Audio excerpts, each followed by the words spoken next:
محمد امن میرٹھ سے پوچھتے ہیں مسبوق بقیہ نماز کیسے پڑھے گا؟ اگر جماعت کی کچھ رکعتیں رہ گئی ہوں تو آخری قعدہ میں امام کے ساتھ التحیات اور دعا و درود بھی پڑھے گا، یا صرف التحیات پڑھ کر امام کے ساتھ سلام پھیرنے کا انتظار کرے گا؟ نیز باقی رکعتیں کس طرح پوری کرے گا؟ یعنی اگر کسی شخص کی امام کے ساتھ کچھ رکعتیں رہ گئی ہوں تو پوچھ رہے ہیں کہ باقی نماز کیسے پڑھے گا؟ تو پہلی بات تو یہ کہ امام کا جو آخری قعدہ ہوگا جس میں امام التحیات بھی پڑھتا ہے، درود شریف اور دعا بھی، تو جس کی رکعتیں نکل گئی ہوں وہ التحیات پڑھ کے خاموش ہو جائے، آگے درود شریف اور دعا نہ پڑھے۔ پھر امام صاحب جب سلام پھیریں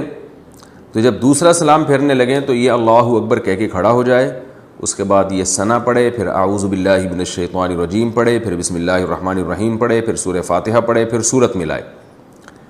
پھر اگر یہ رکعت تھی 4 رکعتوں والی نماز، اور یہ نماز جو امام کے ساتھ اس نے پڑھی ہے 4 رکعتوں والی نماز ہے، اور اس کی 1 رکعت رہ گئی ہے، تو یہ سمپل رکوع کرے گا، رکوع کے بعد قومہ میں جائے گا، پھر 2 سجدے کرے گا اور التحیات پڑھے گا، التحیات کے بعد درود شریف دعا پڑھ کے دونوں طرف سلام پھیر لے گا اور نماز ختم ہو گئی اس کی۔ یعنی 1 رکعت اگر رہ گئی ہو کسی کی، چاہے یہ 4 رکعت والی نماز ہو، 3 والی نماز ہو،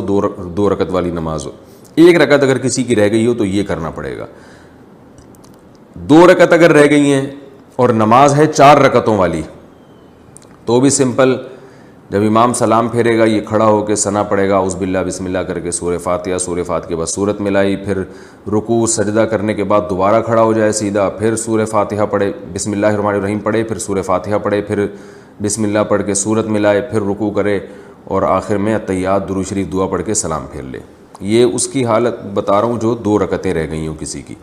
اور اگر کسی کی 3 رکعتیں رہ گئی ہوں تو پھر یہاں تھوڑا سا ٹیکنیکل، عام لوگوں کو پتہ نہیں ہے تو اس میں تھوڑا سا لوگ الجھ جاتے ہیں، اس کو خوب اچھی طرح سمجھیں کہ اگر کسی کی امام کے پیچھے 3 رکعتیں رہ گئی ہوں تو یاد رکھیں امام نے یا تو 3 فرض پڑھے ہوں گے یا 4 فرض۔ ظاہر ہے فجر کی نماز میں تو 3 رکعتیں نہیں رہ سکتی نا، تو مغرب کی نماز میں رہ سکتی ہیں، یا یہ جو ہے ظہر عصر اور عشاء کی نماز میں۔ تو مغرب کی نماز میں اگر 3 رکعتیں رہ گئی ہیں تو بھی بہت آسان ہے، آپ نے کیا کرنا ہے، امام نے جب سلام پھیرا آپ کھڑے ہو گئے، وہی ثنا پڑھی، سورہ فاتحہ وغیرہ اعوذ باللہ بسم اللہ پڑھ کے، اور سمپل اسی طریقے سے 3 رکعتیں ادا کرنی ہے جیسے آپ امام کے پیچھے اگر نہ ہوتے تو جیسے ادا کرتے، کیونکہ آپ کو امام کے پیچھے 3 رکعتیں ہی نہیں ملی ہیں، آپ آخری قعدہ میں شریک ہوئے امام کے ساتھ۔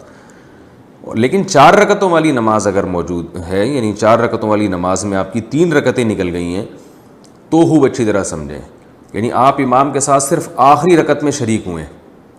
تو اب آپ نے یہ کرنا ہے کہ امام نے جیسے ہی سلام پھیرا آپ کھڑے ہو گئے، آپ نے ثنا پڑھی، اعوذ باللہ بسم اللہ پڑھ کے سورہ فاتحہ پڑھی، سورہ فاتحہ کے بعد سورت ملائی، پھر رکوع کیا، پھر قومہ کیا، پھر 2 سجدے کیے۔ اب 2 سجدوں کے بعد آپ کو اختیار ہے، چاہے تو التحیات میں بیٹھ جائیں اور چاہے تو سیدھا کھڑے ہو جائیں، التحیات چھوڑ دیں۔ اگر آپ التحیات میں بیٹھ گئے تو پھر آپ التحیات پڑھیں، التحیات پڑھ کے پھر کھڑے ہو جائیں، پھر کھڑے ہونے کے بعد سورہ فاتحہ پڑھیں اور ساتھ میں سورت بھی ملائیں، کیونکہ یہ آپ کی دوسری رکعت ہے اور دوسری رکعت میں سورت بھی ملانی پڑتی ہے۔ سورت ملائیں، رکوع سجدہ کریں، رکوع سجدے کے بعد پھر دوبارہ کھڑے ہو جائیں، کیونکہ قعدہ آپ پہلے ہی سے کر چکے ہیں، تو اب آپ دوبارہ کھڑے ہو جائیں، دوبارہ یہ آپ کی آخری رکعت ہے، یعنی تیسری رکعت ہے یہ آپ کی، جو کہ آخری ہے۔ تیسری اس لیے کہ چوتھی رکعت تو آپ امام کے ساتھ پڑھ چکے ہیں، تو یہ آپ کی تیسری رکعت ہے، تو اس تیسری رکعت میں وہی کرنا ہے جو تیسری رکعت میں، فرض نماز کی تیسری رکعت میں کیا جاتا ہے، کہ بسم اللہ پڑھ کے فاتحہ پڑھیں اور سورت ملائے بغیر رکوع کر لیں، اور پھر رکوع سجدہ کرنے کے بعد سلام پھیر لیں۔ یہ بھی ایک طریقہ ہے۔ دوسرا طریقہ یہ ہے کہ آپ نے 3 رکعتیں آپ کی رہ گئی تھیں امام کے پیچھے 4 رکعت والی نماز میں، تو امام نے جب سلام پھیرا آپ کھڑے ہو جائیں، کھڑے ہو کے سورہ فاتحہ پڑھیں، اس کے بعد یعنی پہلے ثنا پڑھیں، سورہ فاتحہ پڑھیں، پھر سورت ملائیں، پھر آپ رکوع کریں، پھر سجدہ کریں۔ رکوع سجدہ کرنے کے بعد آپ بیٹھے نہیں بلکہ کھڑے ہو جائیں، یہ طریقہ بھی جائز ہے۔ اور جب آپ کھڑے ہو گئے تو پھر آپ نے پھر سورہ فاتحہ پڑھی، پھر سورت ملائی، اس کے بعد پھر آپ رکوع سجدہ کر کے اب آپ بیٹھنا پڑے گا آپ کو، کیونکہ اس سے پہلے والی رکعت میں آپ نے قاعدہ نہیں کیا. تو آپ بیٹھ کے سورہ التحیات پڑھیں، یعنی التحیات التحیات للہ والصلوات والطیبات، یہ مکمل کرنے کے بعد پھر آپ دوبارہ کھڑے ہو جائیں، اور کھڑے ہونے کے بعد آپ نے سورہ فاتحہ پڑھی اور سورت نہیں ملائیں، پھر اس طرح رکوع سجدہ کر کے اپنی نماز کو کمپلیٹ کریں. امید ہے سمجھ میں آ گیا ہوگا، نہیں آ گیا ہوگا تو پھر دوبارہ رابطہ کریں انشاءاللہ.